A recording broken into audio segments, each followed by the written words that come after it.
You are getting me hard, Max. I'm not going to lie. That wasn't my intention.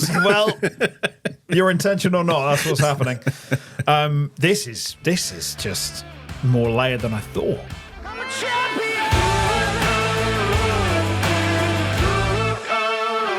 Let's talk about KO, Cody. So on Smackers, KO, he came out of the crowd and he tries to speak on the mic before it gets silenced, a la the pipe bomb with Punk.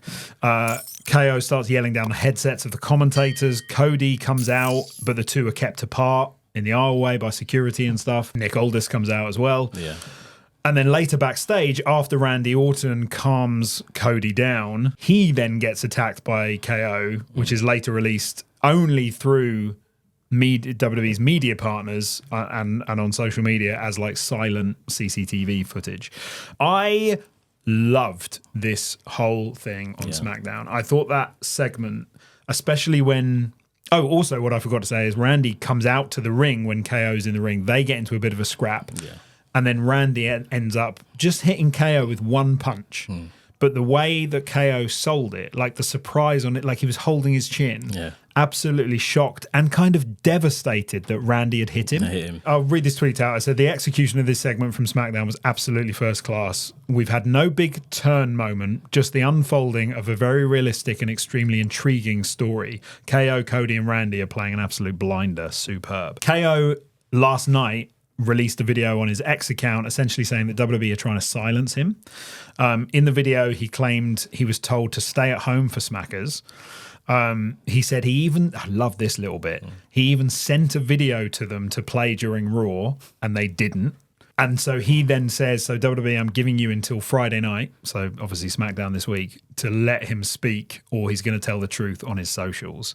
And then this morning, just to read this tweet as well, the brilliance of this story continues. WWE are properly taking this tale multi-platform, and it's inspired. The reluctant heel work from KO is great, but it begs the question, is WWE trying to bury something that Cody did? So good. I can't say enough about how beautifully this is being delivered. It's very nice. It's very organic. I think it's just like, especially with someone like KO, where we're used to him just... like literally a switch goes off and he's a heel and something, he's moving crazy around the ring or whatever.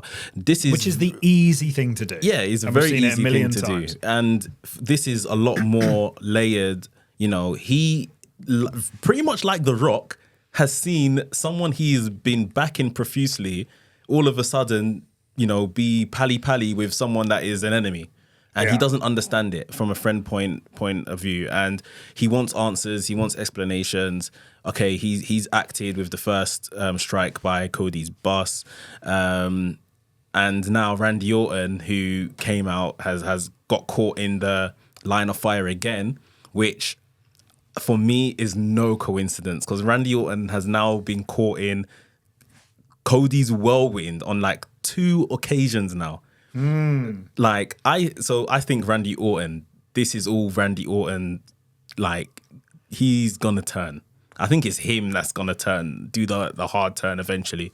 I think Kevin Owens is just really angry, disgruntled, frustrated, but we may not actually see a turn from him. We're just seeing emotions play out right now. So do you think this is all being orchestrated by Randy? So someone said, I saw this online. Do you think Randy has told KO that Cody has done something? Do you see what I mean? Yeah. I don't know how they're going to play this out. But, okay, so I saw something online the other day where when they're backstage and Nicole just said to Randy Orton, hey, look at you, separating the voice of stuff, reason. being the voice of reason. Yeah. And there was a cheeky smile from Randy Orton. And then they were saying that as well, this person that put this thread on X, even the punch to Kevin Owens, like Kevin Owens might have been playing it up, like he said, he looked very surprised, but that might be him acting sort of thing. Oh God! And then the backstage beatdown on the CCTV camera could have all just been, let's do this for the cameras because we know they're watching sort of thing. So this person was basically saying this entire thing might be a ruse. They're in cahoots. Yeah, they're in cahoots effectively. Because and the other thing with the backstage by the bus where Randy was calming Cody down, I'm sure there was something where throughout that whole segment Randy was holding the title belt. Yes, and then he yeah, ends and up he giving handed it back. to Cody. Yeah. This is so good. Now, if they're going that deep, then, kudos to them, sort of thing. But Yeah. I think it's, Kevin Owens is basically just playing out the frustrations of how he feels. Randy Orton maybe is the one that's going to eventually flip and be like, I'm getting hurt too much, I'm bleeding too much because of you, Cody, and maybe he loses his rag that way. But after seeing Kevin Owens' online promo that he dropped the other day that you mentioned, I thought, maybe, are they playing this into Kevin Owens' real life situation of his contract ending in December? Like, could they possibly do something there? Now, I wasn't even aware of that. Yeah, so okay. his contract ends in December. To be fair, there's been a lot of reports in the last couple of days that things are in a good position that he will be re-signing. But it's just some of the verbiage that you've said that he's used. Well, he ain't going down south. Some of the verbiage that he used in that was very much like, like I'll leave, or like I've if they want me out, sort of thing. And it felt very kind of Maverick-esque in the way he delivered it. So I mean, it could be a direction that they go, and he fake leaves the company and comes back. But yeah, you are getting me hard, Max. I'm not gonna lie. That wasn't my intention. Your intention or not, that's what's happening. This is just more layered than I thought. Again, potentially. Yeah, again, like we're saying, it's them, telling good stories and leaving several doors open. So it's like almost a game show. Which door do you want to take, sort of thing. Yeah. So yeah, it's just good work that they're doing. It's really good work, and I love the work. Like, I use the term kind of reluctant heel, and that's sort of how I'm describing KO. The best villains always think they're right. Yeah. Just look at Drew McIntyre across the entirety of this year. Yeah. Some of the best work he's ever done of his career. I don't know. Maybe Kevin Owens isn't a villain. I mean, I can't imagine they're going to turn Cody into a heel, but he thinks but from what we're seeing at the moment, he thinks he's the babyface. Did you hear him scream, "Cody turned on me"? Yeah. Like, something is unexplained, so it's going to be great. And I love, KO's been fighting the bloodline for literally years, and now, so he's, as the story goes currently, he's left wondering what's going on, because Cody is teaming with Roman, the man who attacked KO for years, but also KO has saved Cody from so many bloodline beatdowns. Yeah. But the thing is, this is not complicated stuff. It's very simple storytelling, but Trips and Co. have added realistic layers to these characters, which is leagues ahead of what Vince did for 20 years. Heaven forbid, we see how Kevin Owens reacts if he sees Sami Zayn join the bloodline for War Games. But you've just finished me off there. That is lovely stuff. I think more guaranteed, though, one of them will turn, because even if you just look at the face of the roster now, with Roman, obviously he's not a baby face completely, but he's a good guy now. There is no top level heel on SmackDown. There are heels, but there's no top level heel. So it has to be either Kevin Owens or Randy Orton that is surely going to be, the turn and kind of fit that role. And a top level heel works completely for Randy, but to do it this way rather than just that sudden turn RKO that we've seen a million times is beautiful. Yeah. Something that I didn't know was beautiful or not, and I want you to educate me here. A bit of a shift from Smackers, but Bryan Danielson. Okay. Catch me up on this. I didn't watch, obviously. I'm joking with all these jibes. I promise you I'm joking. But is he retired? So I think, as he likes doing, he likes lying. That's become his gimmick sort of thing. So his thing was, like he told us, when he loses the title at the time, if he was to win the title, which he went on to, if he loses the title, that's it. He's calling it a day. He lost to Jon Moxley in the main event of Wrestle Dream. Again, they tried to execute him in the middle of the ring. And I think he told us as well, I'm not sure if it was on the recording that we done the interview, but he might have told us on his way out that he had to get surgery. So I think that's probably what this is. It's just like a semi-retirement. He's definitely needs that surgery, which I think was scheduled to happen in November anyway, right, from what he said. Okay. And maybe he comes back in like a, semi-retired capacity, does their big shows for them every now and again. There's nothing, there hasn't been like a Danielson farewell speech or anything like that that's followed. AEW themselves haven't put out anything that says, thank you, Daniel Bryan or whatever, or Bryan Danielson, sorry. I think this is him quietly going to get his surgery, semi-retirement, and he'll be back for whatever their big shows are in the future. And I wanted to ask you about the plastic bag over the head post-match with Moxley. Too much? Like, I don't want to personally judge it because I haven't been following week to week what actually happened, but the general consensus from what I saw, there was a lot of negativity on socials around how Tony's Wrestle Wet Dream ended. What did you think of it? So this is the second and time. More importantly, what did your kids think of it? So because I knew that part was coming, they didn't see it. Like about 20 minutes into the main event, which I think was about 30 odd minutes. I told my missus come take them and stuff. Let me finish watching this. This is the second time they've tried to do this to Daniel Bryan in like about a month. I think.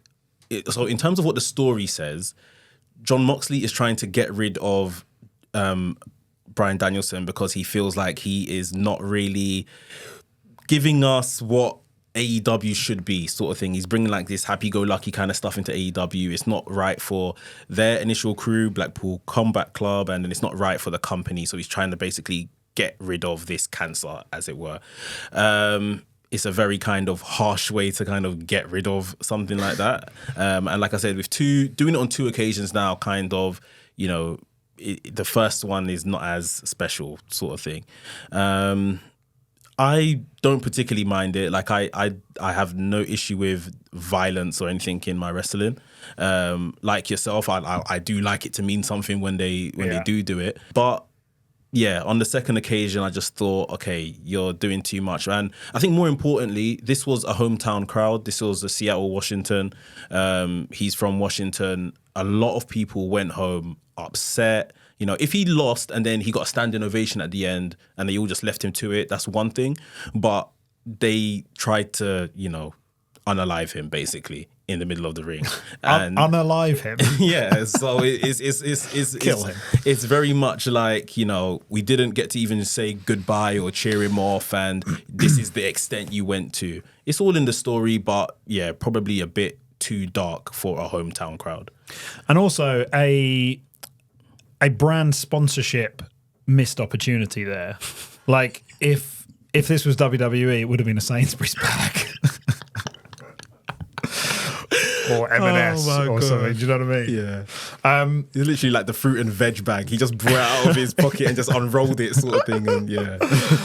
If anyone has any decent Photoshop skills, do tweet us a picture of Bryan Danielson being suffocated with the Sainsbury's bag. I'd appreciate that. 8,045 people attended this event. It was the Tacoma Dome in Washington, as you said, which has a capacity of 21,000. Yeah. So not even half full. The only reason I'm bringing this up simply is to say that this isn't a proper retirement. Yeah. It's not. Because, I mean, as you say, AEW haven't even put out thank you, Bryan. They're not even kind of treating it as a retirement. At all. But surely, like when you look at, and I saw so many people tweet this as well, surely when that time comes, and I know he told us he's not interested in accolades like Hall of Fame and things, but this is a guy who's had a 25 plus year career. Back in the day, I mean, he's one of the best professional wrestlers on the face of the planet. Yep. Did incredible things in Ring of Honor, helping with a lot of guys down there, changed the face of the business, really.